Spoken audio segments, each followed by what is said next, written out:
Just about everything in college football eventually ties back to recruiting, and especially that's the narrative when you're Blaine Gilmer, who joins us on a regular basis from Recruiting Every Second. Capitalize the SEC right there. Recruiting Every Second. Blaine, how you doing today? I'm doing great. Better than I deserve, Mark. I appreciate another opportunity to be on here. Absolutely. Love having you on here to talk SEC football and specifically recruiting. But the big news across the nation, not just the SEC, was, of course, the College Football Playoff Committee had set up a subcommittee a couple of months ago to review various formats to change the playoff model. And we know that they're looking at a 12-team. They've narrowed it down to 12 teams. They came out with a format of 6 highest-ranked champions that will automatically make it. You got 4 the top-ranked conference champions that receive buys. And so your initial thought just in regards to whether you like the system and the pluses and minuses. Well, I thought it was going to be kind of inevitable. I think the expansion is going to happen, and I knew it was going to happen in some way or form. But the 12 team, I think, is a little controversial. Some people think, man, that's a big jump from 4 to 12, things like that. But ultimately, I think what you have right now is you have the playoff committee that is really mirroring society, Mark, in terms of nowhere except for a very select few, maybe countries in the world, are there a just small number of people that hold all the power, that kind of stuff. It's all about distributing power out, that kind of thing. And that is what you're seeing in college football. I think people are tired of the same 4 or 5 programs being in the picture year in and year out. Nobody else having really a big chance to sneak into the playoff, get a chance at the playoff. So I think that's what the response to this is. In terms of my first thought of it was, I was like, man, this is really going to change college football recruiting, but we'll get into that in a little bit, like you said. But I do think that it's going to be just a crazy time once 2023 rolls around if this is in fact implemented, because now you've got a lot of programs that have a chance at winning a national championship. Well, those other teams and programs under the current model certainly have the opportunity. They just need to win as many football games as the 3 that dominate. When you talk about a small number of people or teams or programs holding all the authority or weight, you could kind of flip it to the other side of the whole process and look at those 13 people that hold all the power in college football that select all these teams. I'm not necessarily a proponent of that, but people can watch my rundown of how these teams are selected elsewhere. What's your thought about the number of teams, the format, and the selection process? The selection process is always going to be flawed at some point if there's human subjectivity in there. People are deciding, because we as human beings are flawed, Mark. I mean, that's always going. There's always, no matter how bad people want to say, there's no bias involved, stuff like that. When you have literally presidents of colleges and you have commissioners and all this kind of stuff sitting in on this, it's a crazy environment. Athletic directors, former representatives of universities. So there's a lot going on in those dynamics. Obviously, with a big focus on my show is SEC and SEC football recruiting. You throw that element in there, people are always upset about 2 SEC teams getting in.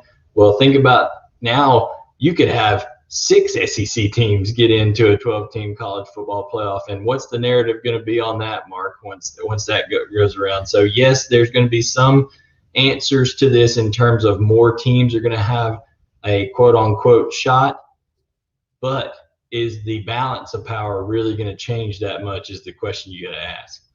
Well, I think that was the initial reaction from a lot of college football fans is, wow, the SEC usually has 5 teams in the top 10, and usually has 8 teams in the top 15, so they're just going to flood this playoff. But I think people might be a little bit surprised. I haven't produced the videos yet, but I've ran down the numbers and I've ranked the teams based on the way they would have been ranked and were ranked at the time. If you go through the 7 college football playoff seasons, there's not as many SEC teams in this playoff as you would think. Now, the question is, would the committee have ranked the teams the same way that they did? Because up until that time, the only ones that mattered were the first 4. Then they could rank you wherever they wanted to kind of create a narrative or appease certain people, and it would be okay. You know, they could have ranked a group of 5 team number 5 in the country every year. They just weren't going to make the playoff. But so you kind of wonder about whether it changes, because now the first 12 are the ones that matter. Basically, you know, there's a conference champion out of the group of 5 that could wander in and will wander in from possibly outside the top 12. But basically, it's the top 12 teams in the country. So it should be just pretty fascinating how it all plays out, because we've got the formula. Whether it gets approved, you know, a lot of details need to be worked out, but the formula is right there for everybody to argue about until they actually hit the field for a 5 versus 12 game, I guess, coming up in a couple of years, and decide which 4 get buys. I got Blaine Gilmer on the line. You can catch him right. You see the Twitter handle right there, B Gilmer 18, recruiting every second.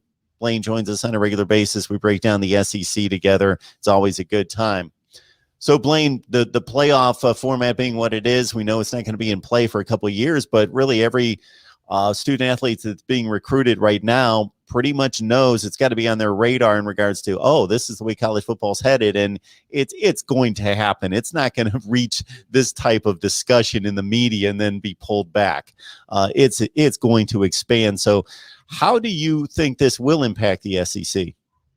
It won't impact them in terms of the class of 2022, but the classes of 2023 and beyond, you've got that second tier, if you will, of SEC schools that I believe if they will or won't, they should be using this to their advantage. Like a Kentucky, a Mississippi State, maybe even an Ole Miss with Lane Kiffin, maybe even a Florida, who you saw Florida last year ends up losing 4 games on the season. And, you know, now Dan Mullen can say, listen, we had a hiccup here or there, but we haven't been recruiting that great out of the state of Florida, and we haven't had, you know, certain luck with 5 stars. He goes, now we can go out and we can sell these guys. Okay, not only are we the Florida brand, we can take this 12-team playoff and have a legitimate chance of being in it year in and year out, playing for a national championship. That is a real thing now at the University of Florida. And you can take advantage of our marketing, our no state income tax, all that kind of stuff with NIL, package those 2 things together. And now you have a real lucrative package, if you will, for a high 4-star, low 5-star recruit.